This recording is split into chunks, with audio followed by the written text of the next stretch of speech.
Buenos días con todos. Bueno, somos el grupo 4 que está conformado por De la Cruz Béjar, Yamilé, Fonseca Reyes, Aarón David, Gutiérrez Vera, Carlos Fabián y quien les habla, Quispe Alfonso, Ariana Alexandra.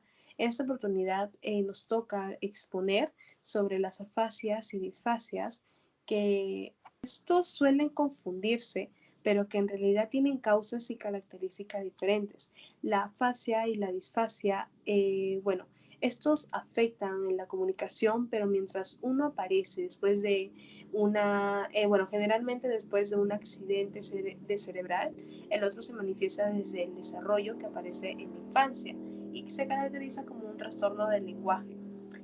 Empecemos primero con la afasia, que este es un trastorno neurológico que ocurre después de una lesión, como ya lo mencioné anteriormente, en áreas del cerebro encargadas del lenguaje, generalmente en el hemisferio izquierdo. Estas lesiones pueden ser consecuencias de un accidente cerebrovascular, un traumatismo craneal o inclusive de enfermedades neurodegenerativas. Cuando una persona presenta afasia, su capacidad para comunicarse, comprender, leer, escribir, se ven afectadas. Esto no significa que haya perdido la inteligencia en sí o el pensamiento lógico, sino que su cerebro tiene dificultad para traducirse estas ideas en palabras. Por ejemplo, alguien con afasia puede saber exactamente lo que quiere decir, pero no encontrar las palabras correctas o pronunciarlas correctamente. Además, muchas veces las afasias se acompañan de otros trastornos del habla, como la disartria, que es la dificultad para mover los músculos de la boca, la cara o del sistema respiratorio necesario para hablar, y la apraxia del habla, que es la dificultad del cerebro para coordinar los movimientos que permiten pronunciar las palabras correctamente. En ambos casos, la persona comprende lo que quiere decir, pero su cerebro y su cuerpo no logran coordinar el proceso de comunicación. Esto es citando a Julio Macet en el 2020. Por otro lado, tenemos a la disfasia, que a diferencia de la afasia, la disfasia no se provoca por una lesión, sino que es un trastorno del desarrollo del lenguaje que aparece desde la infancia. Esto quiere decir que los niños o niñas con disfasia tienen dificultades para adquirir y desarrollar el lenguaje, tanto su comprensión como su expresión. La disfasia se manifiesta en diferentes formas. Primero tenemos las dificultades para construir de manera correcta las frases, para encontrar palabras adecuadas y un vocabulario muy limitado. A nivel gramatical, sus oraciones pueden ser muy simples o tener errores frecuentes, lo que hace más difícil que se comuniquen eficazmente y puedan integrarse en la sociedad, ya que con la comunicación, el lenguaje es el puente en sí de interacción con los demás. Estos niños o niñas suelen tener desarrollo cognitivo normal, pero su lenguaje no avanza al mismo ritmo que el de los demás. Por eso a veces se malinterpreta su dificultad como la falta de atención o desinterés, cuando en realidad enfrentan una barrera lingüística que les impide expresarse plenamente. Además, esta condición puede afectar, como ya lo mencioné, tanto lo social como también el emocional, porque, es la base de sí la comunicación hacia los demás.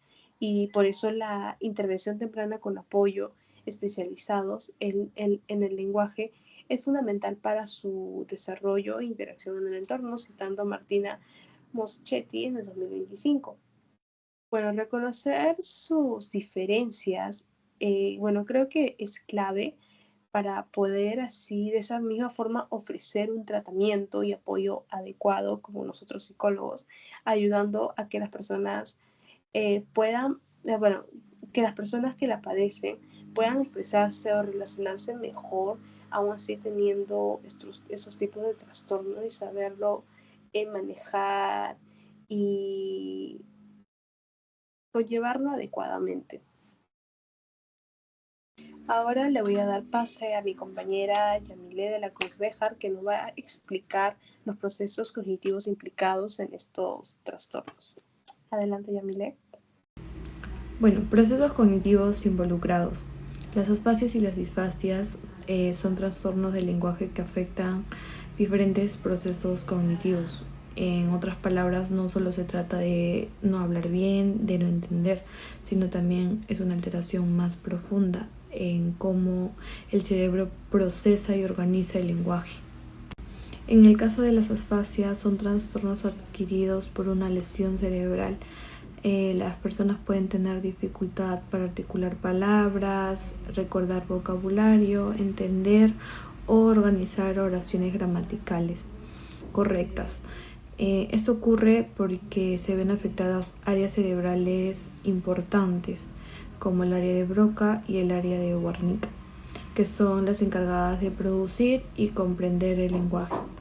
Por otro lado, las disfasias, también llamadas trastornos del desarrollo del lenguaje, acá las dificultades aparecen desde la infancia y no se deben a una lesión o discapacidad sensorial. Estos niños suelen tener problemas con la memoria fonológica, es decir, para retener sonidos o palabras nuevas. También con la discriminación auditiva, que es diferenciar sonidos del habla, y con la organización gramatical al construir frases. En ambos casos, el lenguaje no funciona de manera aislada. Está conectada a otros procesos cognitivos como la atención, la memoria y las funciones ejecutivas, que ayudan a planificar y regular lo que decimos. Por eso, cuando se habla de asfasia y disfasia, es importante entender que no solo es un problema lingüístico, sino una alteración más amplia que involucra varias funciones del cerebro, que trabajan juntas para que podamos comunicarnos correctamente. Muchas gracias, Yamile, por explicarnos. Ahora vamos a dar pase a Fabián, que nos va a explicar los diagnósticos de la afasia y de la disfasia. Adelante, Fabián.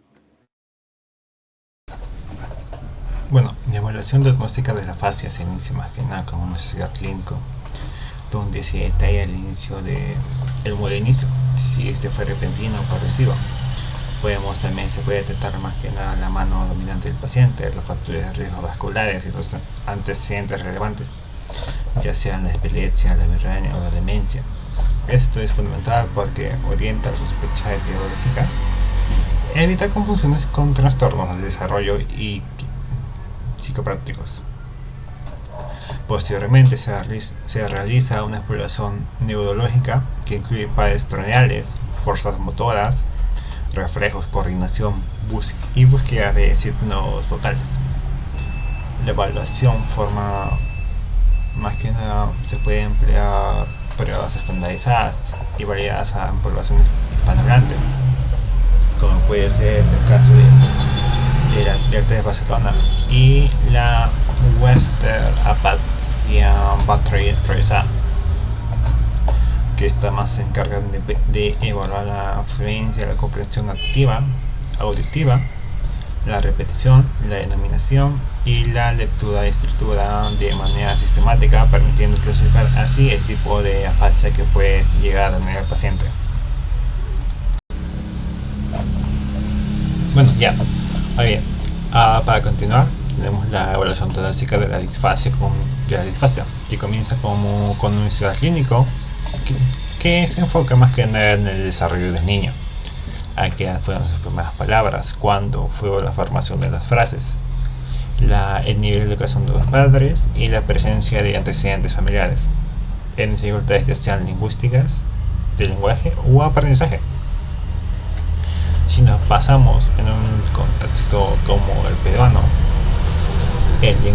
el bilingüismo o el monolingüismo de lengua nativa es un factor crucial a tener en cuenta, debido a que tenemos que considerar el idioma dominante del niño y el entorno lingüístico para poder garantizar más que nada una interpretación correcta de estos síntomas y pruebas. Posteriormente a esto, se debe realizar una evaluación diferencial para descartar más que nada que la dificultad lingüística sea una consecuencia de la disfasia. No sea una consecuencia de la disfasia. Perdón. Esta incluye la evaluación de la audición y la evaluación cognitiva no verbal, ya que el diagnóstico de disfasia requiere más que nada que el niño tenga una inteligencia no verbal dentro del promedio. Y para finalizar, más que nada la evaluación central que se requiere realizar, más que nada tiene que pasar pruebas estandarizadas diseñadas para más que nada poblaciones infantiles, como la batería del lenguaje objetiva, batería del lenguaje objetiva y criterial, que ese nos ayuda a ver los déficits en las áreas de semántica, morfosintaxis, fonología y pragmática. Muchas gracias, Fabián. Ahora vamos a dar pase a Aarón, que nos va a explicar sobre el tratamiento y abordaje de estos trastornos. Adelante, Aarón.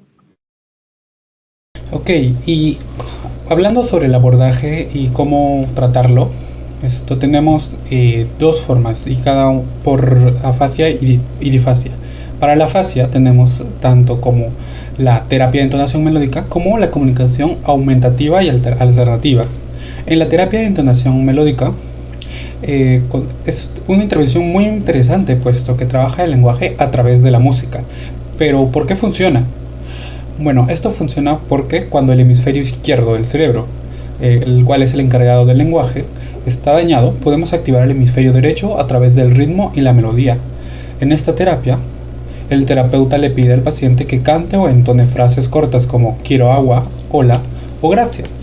Se marca el ritmo con la mano o golpes suaves y poco a poco se pasa del canto al habla. Está especialmente recomendada en afasia de Broca, donde la persona entiende pero no puede expresarse.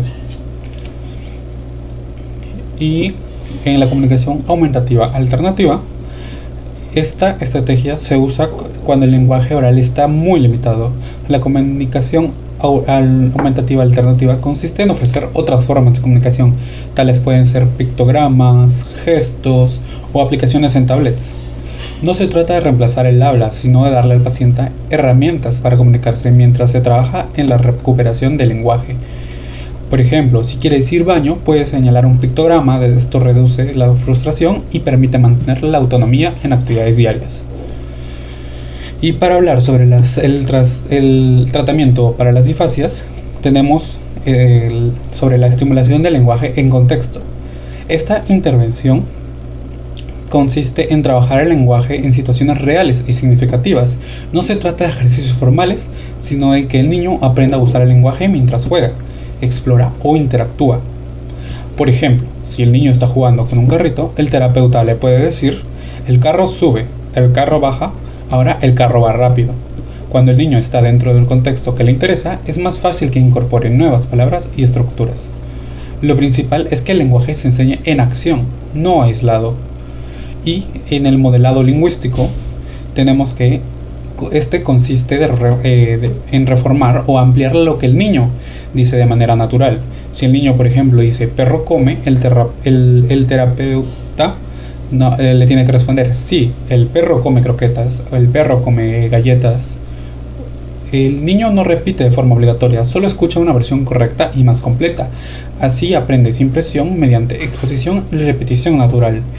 Este método está fortaleciendo tanto el vocabulario como la estructura gramatical. Y en resumen, tanto en afasias como en difasias, el objetivo es mejorar la comunicación funcional. En afasias buscamos recuperar el lenguaje que hemos perdido, utilizando tales como estrategias de terapia de la entonación melódica y comunicación aumentativa alternativa. Y en las difasias buscamos desarrollar el lenguaje usando el contexto y el modelado lingüístico. Como concluye Kolb y Gibb en el 2017, el cerebro tiene neuroplasticidad y con intervención adecuada puede reorganizarse y aprender nuevamente. Muchas gracias. Muchas gracias, Aarón. Bueno, ahora una de las recomendaciones prácticas que podemos decir de esos trastornos es de que el abordaje de la afasia y la difasia requiere sí de un trabajo conjunto entre personales profesionales del lenguaje y familiares y cuidadores. Tenemos que tener en claro que es fundamental que los especialistas empleen estrategias comunicativas adaptativas al nivel del paciente, tales como el uso de frases cortas, apoyos visuales, gestos y repeticiones. De igual manera, las familias deben de fomentar un entorno comunicativo positivo, evitando corregir constantemente los errores que pueda tener el paciente y reforzando los intentos de comunicaciones para también no hacer sentir mal por esos errores que pueda tener. También se recomienda mantener rutinas de conversación diaria que fortalezcan la interacción social y el uso funcional del lenguaje. La paciencia también es uno de los factores claves, la empatía y la constancia, ya que todo esto favorecen en el proceso de rehabilitación del paciente y en una mejora de su condición. Bueno, primero tenemos el primer caso, que va a tratar sobre la fascia, que es María, una mujer de 52 años, sufrió un accidente cerebrovascular que afectó el hemisferio izquierdo de su cerebro, donde se ubican las áreas relacionadas con el lenguaje. Después del episodio, comenzó a tener dificultades para comunicarse. Cuando intentaba hablar, sabía lo que quería decir, pero no lograba encontrar las palabras correctas. A veces pronunciaba frases incoherentes o con palabras que no es afuera del orden en sí en el que se debería pronunciar. Durante las sesiones de terapia del lenguaje, la terapeuta observó que María entendía perfectamente las instrucciones y respondía con gestos o con palabras sueltas, lo que mostraba que su pensamiento se mantenía intacto. Sin embargo, su cerebro no lograba coordinar el proceso verbal. Con el tiempo de rehabilitación que llevaba María, logró mejorar su pronunciación y ampliar su vocabulario, aunque todavía presenta algunas pausas o errores al explicarse. Este caso muestra cómo la fascia afecta la expresión verbal, sin alterar la inteligencia o la comprensión en general.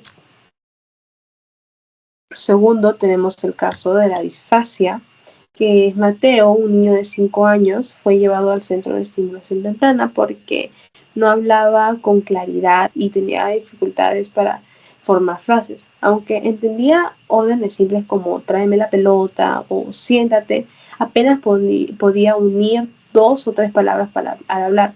Los especialistas evaluaron su audición, su desarrollo cognitivo y ambos resultaron normales. Sin embargo, las pruebas de lenguaje mostraron una gran diferencia entre su edad cronológica y su nivel de desarrollo lingüístico. Mateo presentaba errores gramaticales frecuentes, un vocabulario muy limitado y problemas para narrar hechos o pedir cosas complejas. Con el apoyo de la terapia del lenguaje 3 veces por semana, su comunicación mejoró progresivamente. Aún así necesitaba continuar con refuerzo constante en casa y en la escuela para favorecer su interacción social. Este caso nos refleja cómo la disfasia afecta el desarrollo del lenguaje desde la infancia, sin ser causada por una lesión, sino por el retraso de maduración del sistema lingüístico. Bueno, eso sería todo del grupo 4 y muchas gracias.